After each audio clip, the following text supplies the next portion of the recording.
Welcome, everyone, to another episode of Stats and Scheme. I'm Seth, here with Shawn Syed. Shawn, you were in person at Sunday Night Football. You got to tell us what the experience was like. Yeah, it was great. I was lucky one of my buddies got tickets. I'm glad that I feel like maybe he respects the podcast enough. Figure we might talk about that game. I got the +1 invite. It was a great game. Obviously, I can confirm that football is indeed fun. I will say that, so when I'm watching a game, I will lean forward probably a little bit too much. Like usually I'm in my couch at home, but they had the third down towels at Cowboy Stadium, and this 10-year-old kid wailed me in the face a few times. I feel like it was more of a bad on my part. Like I was in his strike zone. I did not send any hey, maybe don't do that. It was 100% my fault, but yeah, a great experience. Maybe not a great game for the Eagles. A lot of fun for the Cowboys. A lot of fans both ways. But you were at Army Navy this weekend. How is that? You know that I love indoor football, but you braved the cold. How is that for you? Yeah, I mean, no 10-year-olds that were waving towels around, which was a nice part about Army Navy. But I mean, it's a great experience to go to that game. You really see football in Bill Belichick's perfect world, where it's a lot of running the ball, fullback dives, just a great atmosphere. And you see why these teams care about this game so much when you see how passionate the fans are. It really makes you appreciate how much we love this game and why we're here to talk about it today. I love it. I love it. We'll start with another outdoor game, that Ravens-Rams game that the Rams come away with that awesome punt return touchdown for a win. I want to think about it just first from the Rams offensive perspective, particularly in the run game. I think that when we think of Sean McVay, a lot of times our mind goes to that 2018 season where the whole illusion of complexity, they start pushing that around where it's let's make things look all different, but really run the same plays. And then it was a ton of wide zone. It was boot off of that. It was those jet sweeps that we would see over and over. And this year, partially last year as well, it's really based in duo. So duo as a concept just lets the offensive line be a little bit more vertical as opposed to horizontal, kind of in that outside zone game. It's really flexible for different fronts, which is another thing that I really love about wide zone. And duo, it doesn't always end up in double teams. I know that's what we usually say. It's hey, 2 double teams at the point of attack or power without a puller. But sometimes when there's just extra guys on the defensive line inside, that'll kind of mess with it and change it a little bit. But the really easy way to see it is you'll see their interior offensive line kind of stand up and gallop step together and kind of attack the same defender. And it was cool in this game where you could see the offensive line doing a really good job, even when there was defensive line stunts or a little bit of movement away from it. They understood really well when to leave blocks and when to do it. And there's a really cool clip from this clinic that one of the Rams offensive people did. I think it was maybe 2 years ago, but all practices all throughout the year, they're practicing that same block over and over. So I always love those little things where it's a team practicing the concept over and over and over. And that doesn't even get to talk about their awesome running back yet. So Tej, why don't you lead us off a little bit with the Rams run game in that game? Mm-hmm.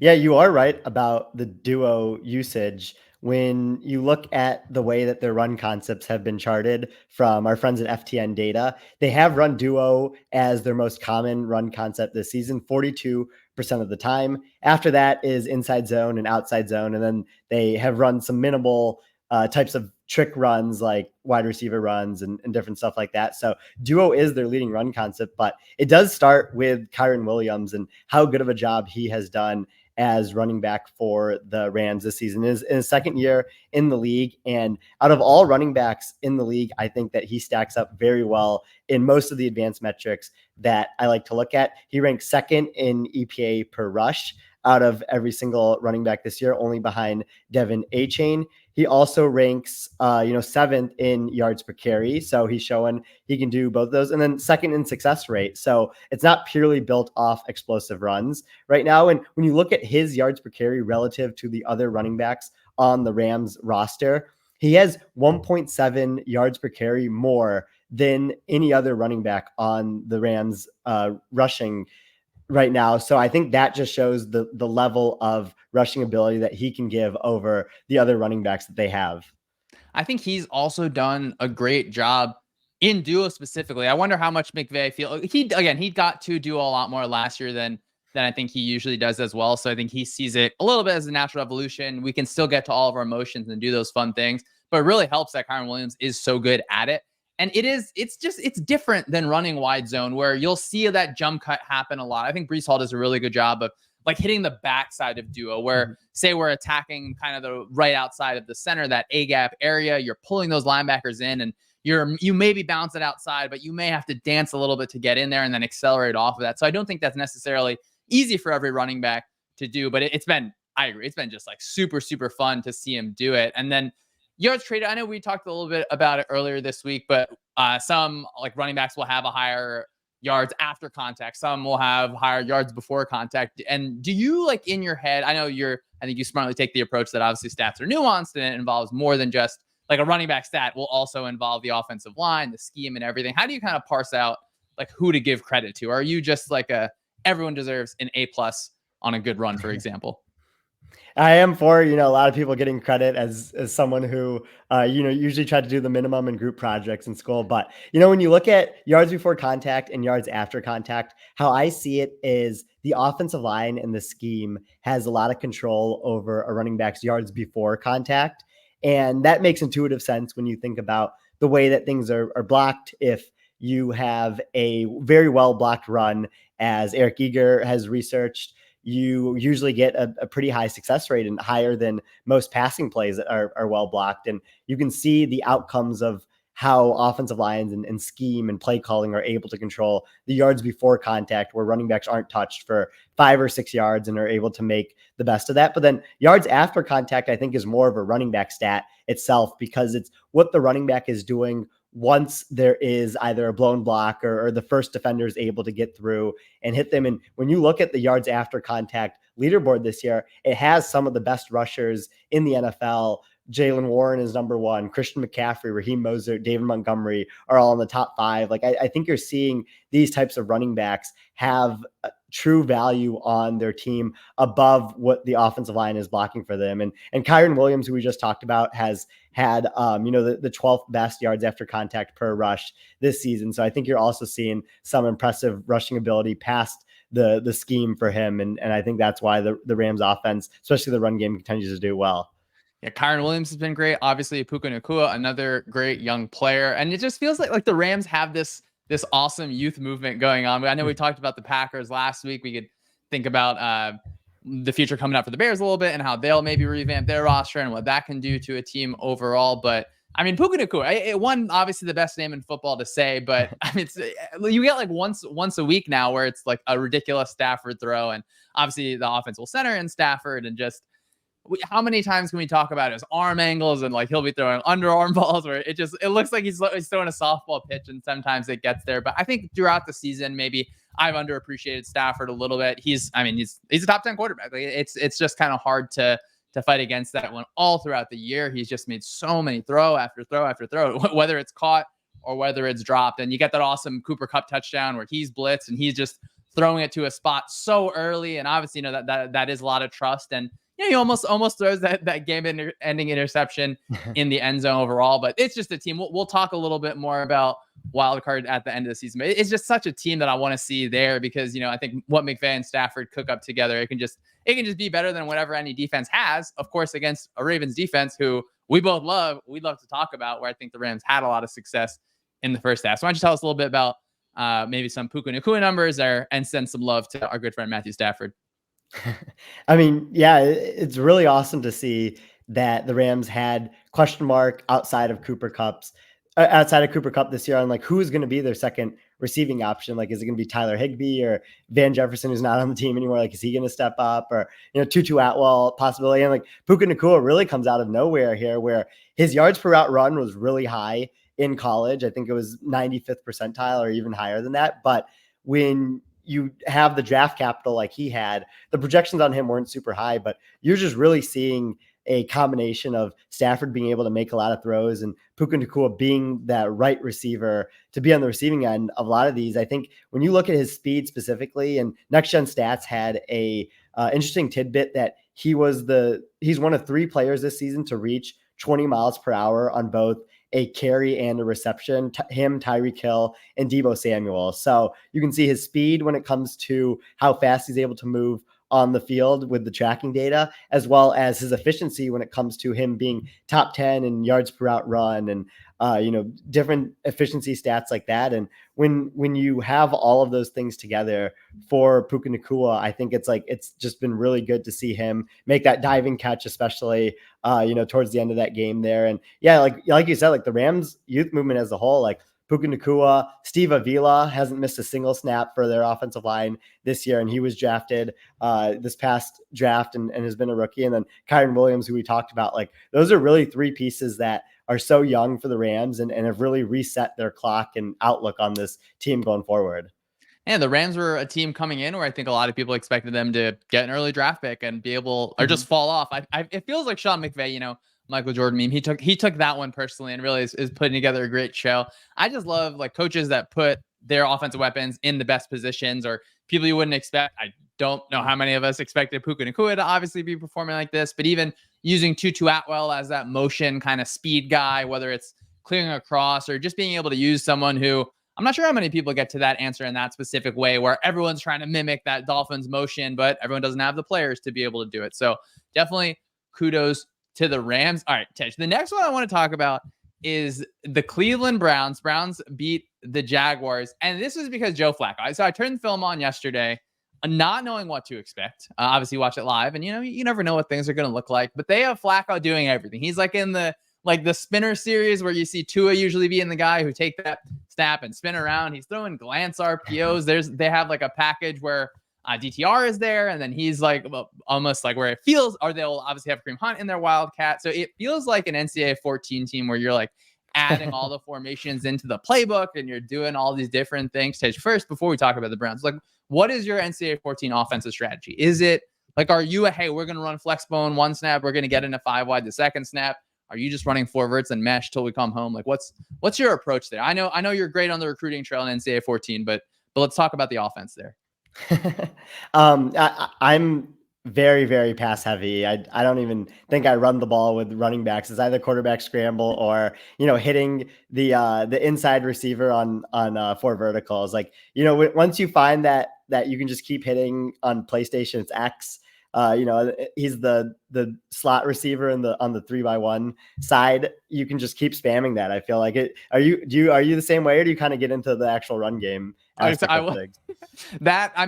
that surprises me at all. I think that makes sense. But as you said, the best play in football is a perfectly blocked run play, and I think that it's easier in video games to get those perfectly blocked run plays because sometimes like the offensive line, like the AI will kind of like suction block people, and it feels like defenders just get caught. So I'm heavy on like read option and RPOs and things like that, where it's like, hey, I'm going to be right no matter what. I'm going to get numbers and I'm going to trust my stick skills in space, get a little juke move going, get some truck stick. Like, I mean, Tish, you're not going to be able to stop the zone read. You're just not going to be able to do it. You can change it so that like your defensive end does the feather thing, but don't worry. We got plays to take care of that too. But all right, let's get back to business here. Sorry. Browns offense.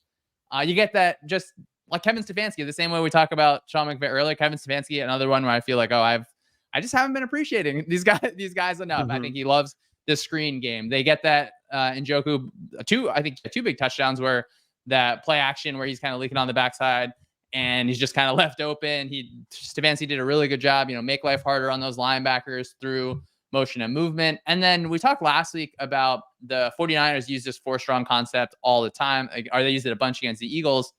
The Browns use really the same concept, but usually you see it from shotgun. You see a running back in the backfield. The Browns are running that from like under center, where like one of the like a double tight end and then a triple tight end set where the wing will end up being the lead blocker on a swing. And it's just cool that it's the same play between multiple different teams, but everyone uses a different presentation that fits their team. Because, for example, the 49ers will have that, catch the snap behind the back, handoff on sweeps. And then the Browns are obviously more of like a heavy inside kind of power run team formationally, certainly, as opposed to some of those shotgun run looks. So that was cool to see. Do you got anything on the Browns, maybe their offense in that game overall?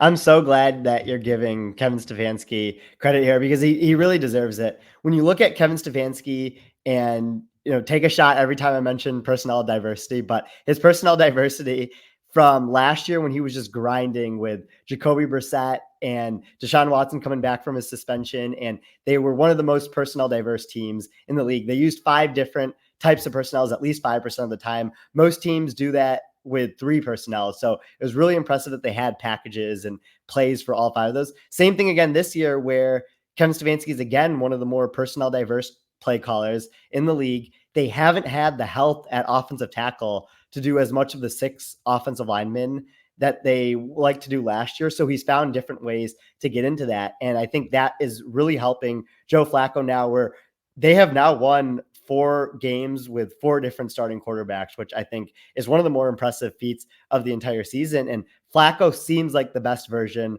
of this offense. I know that the efficiency stats weren't necessarily there in this game, but it was still his second game in the offense. I think he can really work up to a spot where the Browns can make some noise in the playoffs if it comes to that, because Kevin Stefanski understands where this team is at now, where you have the best defense in the NFL from every type of advanced metric. And you're not going to be able to sustain a down to down offense with offensive tackles injured and no Nick Chubb. And, you're playing your 4th quarterback of the season. They're leaning into explosives and specifically explosive passing plays.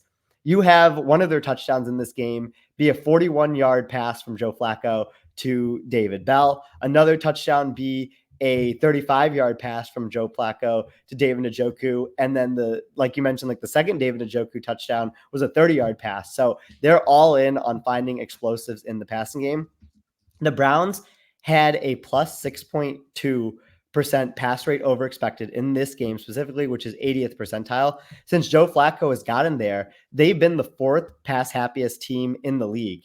And as my friend Sam Hoppen pointed out on Twitter, not only are they passing more, but they're also increasing how downfield that they're passing. Joe Flacco has a 9.9 average depth of target. Deshaun Watson was at 9.3. PJ Walker was at 8.1, and DTR was at 6.2. So Joe Flacco is much more aggressive than these other quarterbacks, and it's not always going to work. You're going to hit bad variance where you miss every single deep ball in a game and you end up losing by 10 or 13 points. But when you have a defense like this, you can take these chances with these explosive pass plays, and it paid off in a big time in this game.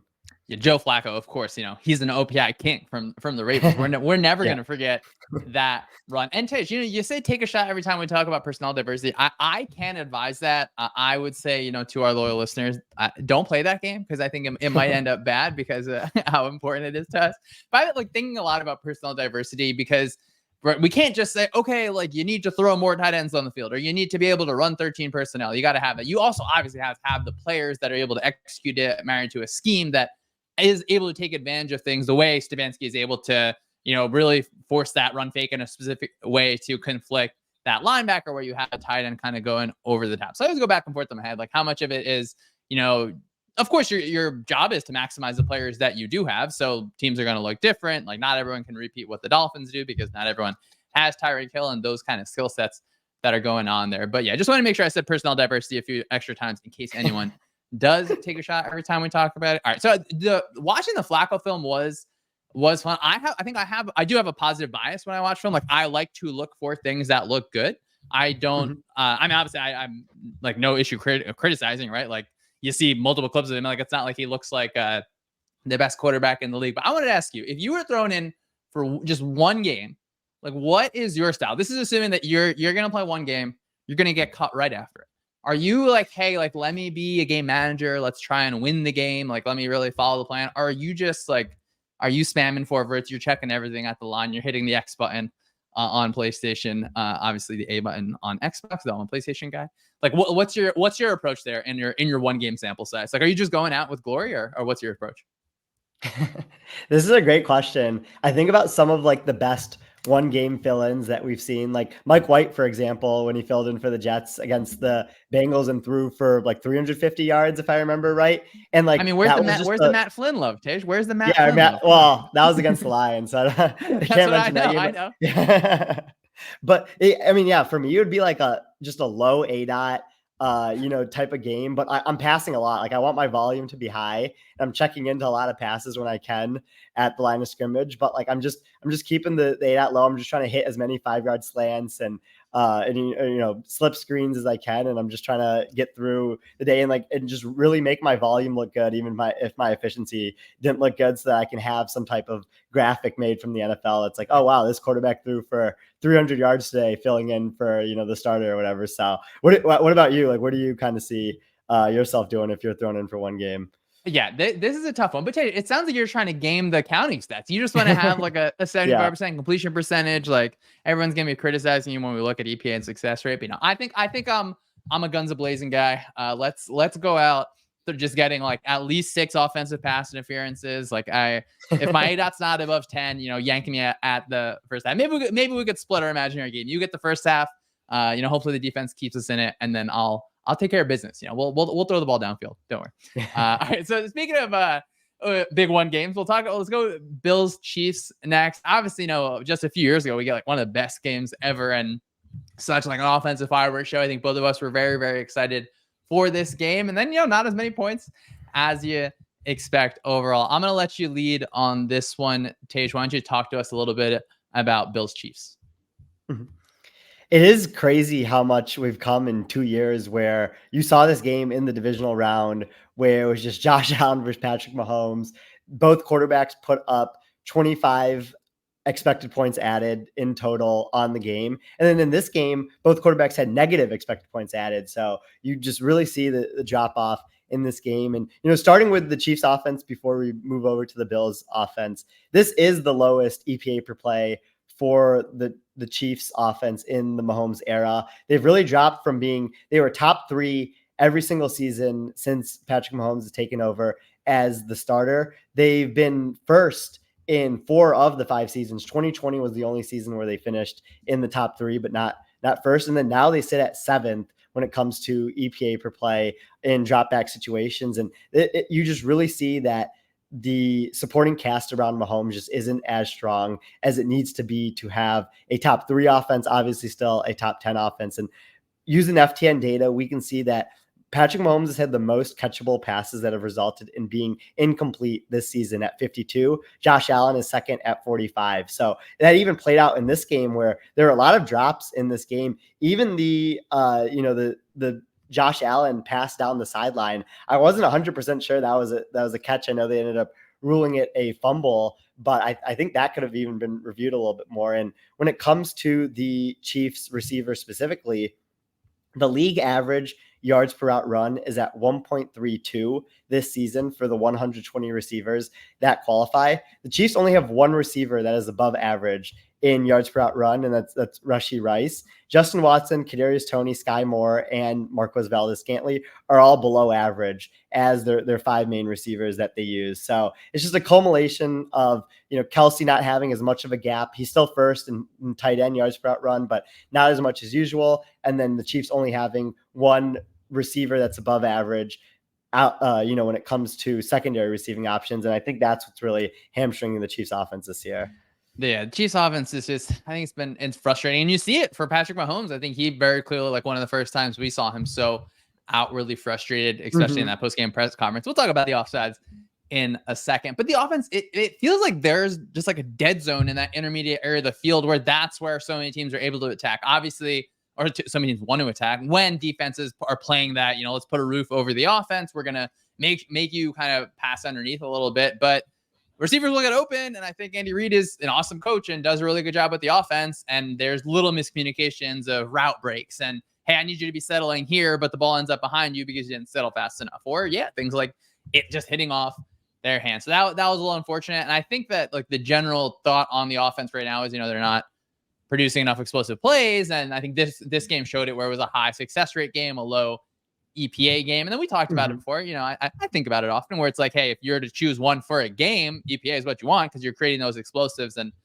finishing off those drives that way. But all right, so let's think about another fun thought experiment on our show today here, Tej. So offensive line versus receivers. I know this is obviously oversimplified. Like it's no good way to do it, but like if you could choose, you either get 3+ receivers and an average offensive line, or 3+ offensive linemen and 3 average receivers. So you get either 3++1s and 3 average ones of either offensive line or receivers. Obviously, we did the Penny Silvers Jamar Chase debate a few years ago, and you kind of see just things kind of working out for everyone, I guess, in different ways. But where is your head on that? Or if you want to take it a different direction, feel free to punt the question and just talk about offensive line and receivers as a whole.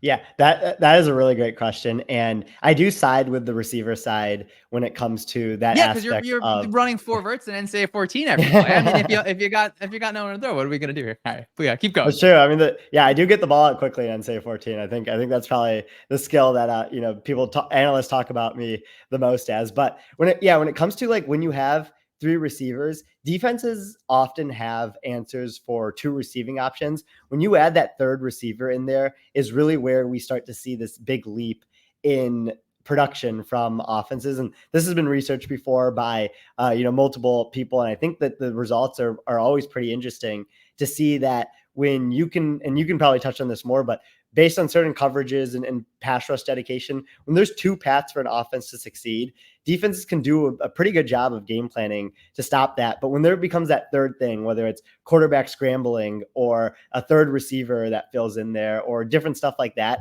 I think that's where offenses can really elevate their efficiency and their effectiveness. That's a good point. So, like the third option, for example, for the Eagles, missing Dallas Goedert for a little bit, and Jalen Hurts is not able to run the same. So you kind of have, is Devontae Smith going to win on one side? Is AJ Brown going to win on the other side? And the defense is able to devote resources to that, but having a third person that can attack, particularly that middle area of the field. I don't know, just that's the gold zone, right? Let's attack the middle of the field as much as possible. So yeah, I feel like I lean through receivers too, but as you know, I love let's establish the run in some sort of way. I mean, get some blocking. I think 3 receivers there is probably the choice. Obviously, hopefully, keep your quarterback safe. But let's flip the other way. Bills offense. It was a fun tape to watch, specifically in that first half. You get to see Josh Allen as a superhero, his like triple pump fake 4th down play where it's like a prime no yes play. But even I love the way that they use James Cook early on in the pass game. They run that jet sweep RB seam where it becomes your favorite play, 4 verts from now a 3-by-1 set. But that jet motion forces the safeties to rotate in a specific way. And then, you're usually not expecting that running back to be the one that attacking that space. So that was really nice. They used that running back wheel against a penny front. Penny front, we're thinking that 5-1 look where you have that middle linebacker that usually is just responsible for tracking that running back. And in that specific look, the middle linebacker blitzes. Now we have an edge defender in space on a running back in a wheel, which is just awesome. Like, make those guys cover. Those guys get paid a lot to rush the passer. And I'm sure they would rather be doing that than covering running backs in space. So how'd you feel about the Bills offense? It feels like every week, we talk a little bit, the Bills find ways to win. We talk about one thing or more about their offense. So how'd you feel about their offense today or on Sunday? You summarized it very well. It was the James Cook game, in my opinion. When you look at the Bills overall in this game, they had a 34th percentile EPA per pass, but they had an 84th percentile EPA per rush. Their rushing efficiency was higher than their passing efficiency, which we don't see that often. And it was just a combination of the Chiefs' run defense ranking 31st in the NFL at EPA per rush allowed, but also James Cook having a great game. He was their top rusher and their top pass catcher in terms of expected points added EPA on the day. And he had a positive EPA per rush, as well as was huge in the pass game, especially in the first half. And when you looked at how the Packers were attacking the weak area of the Chiefs defense, their linebackers, that was pretty similar, I felt like, with James Cook getting his 5 targets in the first half. A question I had for you, though, is he had all 5 of his targets in the first half, and it was wildly successful. It was a big reason why they went up as much as they did. But in the second half, they went away from targeting James Cook. He got 0 targets in the second half. They're more going to Dalton Kincaid and the other receivers that they have there. Was there a reason why that happened based on what the Chiefs defense was doing to take away James Cook, or was it more of on the Bills offensive side? Yeah, I'm not sure it was exactly something that the Chiefs defense was doing. I think that the Bills probably don't love him as much as their top pass protector. So I think you go 3 and out a few times, that cuts the amount of offensive possessions you have, obviously. And I think that they just they prefer having Murray in that pass protecting position. So yeah, I don't know. I mean, obviously you'd love to see it. I mean, you'd love to see a touchdown every play, right? Tage just called the touchdown plays. That's what I know you do. But we're gonna have to. We'll talk about it a little bit. The offsides at the end of the game, it's been litigated. People put out videos. You get your Photoshop in of where the line is. But first, we'll take a step back. Like, when there is a call that I mean, I guess that one was kind of objective. Like you're over the line or you're not over the line. And when it's egregious, it's egregious. But on something where maybe you can interpret it, whether it's like a grab of a jersey on a pass interference that kind of goes quickly. Are you like a let him play guy, or are you, we have these rules, our society will crumble if we don't have these rules. We need to enforce them when they're violated. Do you have any stance on that before we talk about the offside specifically? Mm-hmm. I am mostly a let it play guy because I think that when it comes to those types of calls, like an error on letting it play is usually better than calling a call that actually wasn't there. And like I think you often see that play out with like how the reactions are, different things. And I think like Patrick Mahomes did have a lot of words to say, and we haven't really. It was very uncharacteristic of him to see that. But like at the end of the day, you really just want consistency.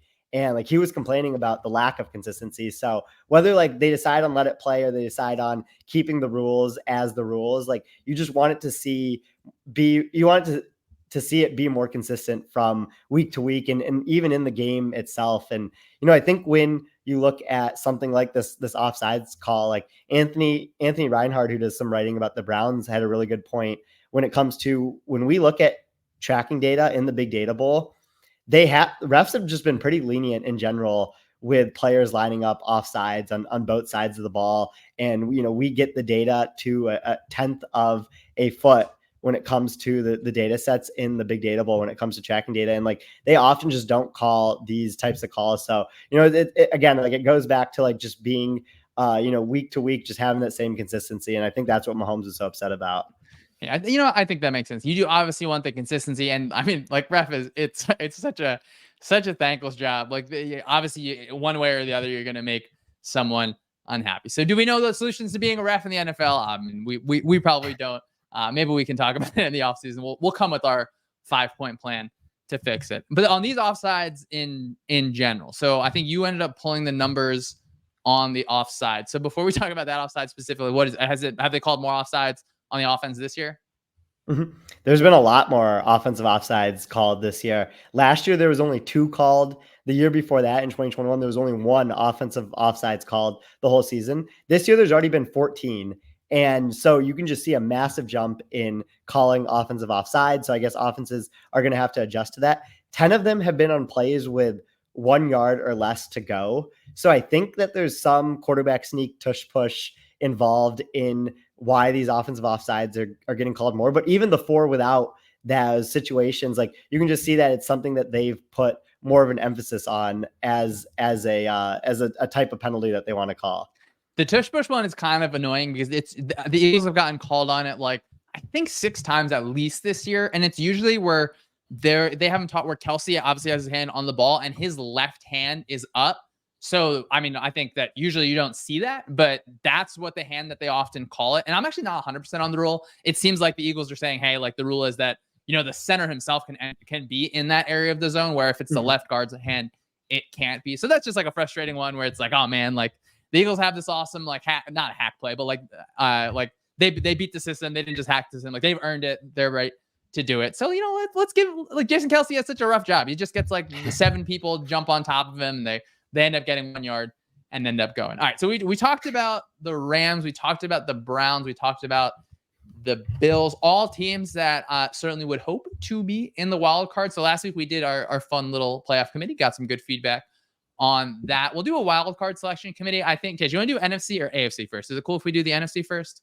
Yeah, let's do NFC. All right, so let's assume that San Fran is a division winner. Let's assume that Detroit is a division winner. Let's assume that someone wins the NFC South. Who is it going to be? We don't know. And then obviously either Philadelphia or Dallas. Dallas is in that spot right now, but how the tiebreakers work out, if everyone wins out, I believe that Philly should be in there. So I'm going to let you choose your 3 wild card teams for the NFC in the ideal Seth world. Yeah, I mean, this is a fun exercise. And we have Philly as 74% chance to win the division title over Dallas. Dallas made things a lot tighter, but Philly has played the toughest schedule in the NFL up to week 15, and they play the easiest schedule in the league the rest of the season. Meanwhile, Dallas is playing the 8th toughest schedule the rest of the way. So I'm going to assume, just for the sake of this exercise, that Philly ends up winning the division. So Dallas would be my number 1 ideal wild card. And then after that, the Rams, I think, who we talked about, have to be a NFC wild card as well, because like you mentioned, like their offense is just so much fun to watch, and they can really cause a lot of noise in the playoffs if they get in, because their offense can experience such highs when it comes to really getting out there and causing damage in that wild card round. The Vikings are currently in the playoffs right now, but I personally wouldn't include them because of their quarterback situation. So, as much as it pains me to say, as a Lions fan, I do think that the Packers deserve that last spot. So for me, it would be Dallas, LA Rams, and then Green Bay Packers. Do you have any hesitation on the Packers after last night losing to the Giants? Like you just don't respect the Giants enough, or how are you feeling about the Packers after that one? Yeah, I mean, you're going to get these types of games from the Packers with how young they are on offense. It's everything that we talked about. There was some turnovers. Like Tommy DeVito played a great game, I thought. And Jalen Hyatt and Isaiah Hodgins and receivers like that really stepped up. But there's just going to be inconsistency from the Packers. But when you can have the back-to-back week stretch that they had, where you take control of a game against Detroit, you do the same thing against Kansas City. Like that's a team I think you want to see in the playoffs.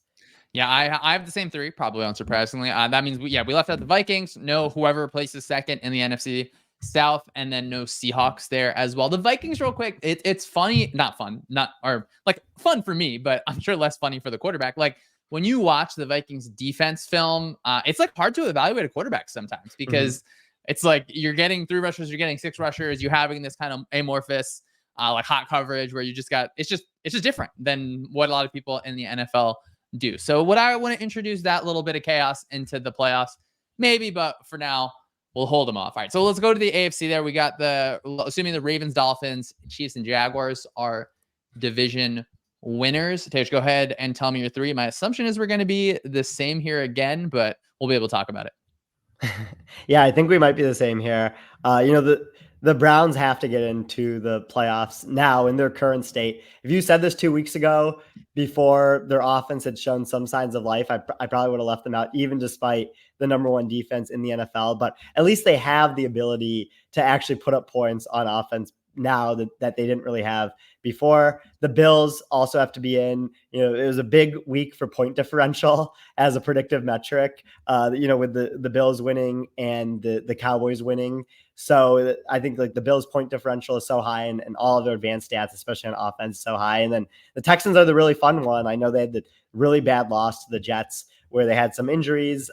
Tank Dell is not there anymore. Nico Collins got injured during the game. Even CJ Stroud had to go out for a little bit. But I just think that just how exciting they've been with a rookie quarterback, rookie head coach, and everything along those lines. Like they should also deserve to get into the playoffs if we were picking them ourselves. Tish, talk a little bit more if you have any more thoughts on point differential being a big thing. Because last year, I followed the Vikings around. They're a team with a lot of wins. They have a low point differential. This year, I get the fun privilege of doing the Eagle stuff over at the Ringer, and then they have a bunch of wins. They have a low point differential. So one, like, am I the commonality? Like, am I the issue here, Tish? But also, like, what is your kind of general approach to point differential? I feel like in a league that we accept where there is so much parity, where you get things like the Giants beating the Packers kind of unexpected, or the Titans pulling it out against the Dolphins. Like, to beat a team is hard, even if it's a team that maybe is seen as lesser overall. So do you want to wax poetic a little bit more about point differential? Mm-hmm.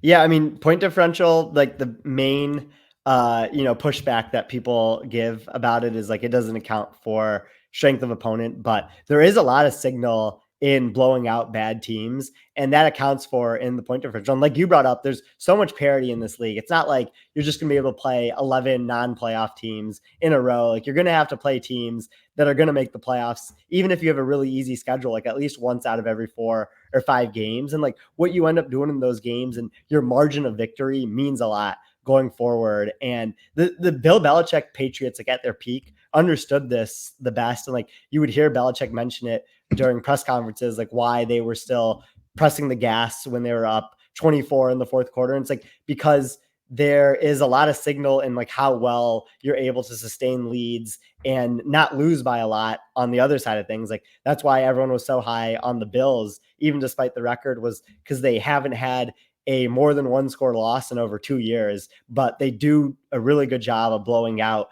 teams that they're supposed to beat. And like, I think that there's just a lot of predictability in that. And that's been proven in the data as well. The Bills, the bad luck Bills. I can't quit them, Tish. I really, really can't. My three are the same. It's Buffalo, Houston, Cleveland. That means we left out the Steelers, the Colts, the Broncos, the Bengals, the Chargers. No heartbreaks there for you, Tish. You're fine telling all those people to go home.